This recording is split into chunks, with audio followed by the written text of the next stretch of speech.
میں نے جب اسلام قبول کیا تو کچھ عرصہ میں اپنے والدین کے ساتھ ہی رہا۔ ایک دن شیشے کے سامنے کھڑے ہو کے میں اپنے بالوں میں کنگھی کر رہا تھا اور اپنی داڑھی سنوار رہا، تو میرے والد صاحب کہنے لگے کہ بیٹا یہ داڑھی کٹوا دو۔ تو میں نے کہا کہ ابا میں داڑھی تو نہیں کٹوا سکتا کیونکہ یہ نبی علیہ الصلوۃ والسلام کی سنت ہے۔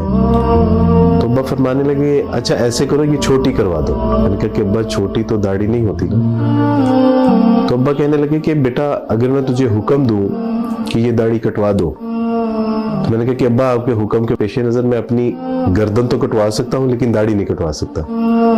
تو میرے ابا بڑے حیران ہوئے، مجھے تعجب سے دیکھتے ہوئے فرمانے لگے کہ اوے یہ جو تیرے مسلمان دوست ہیں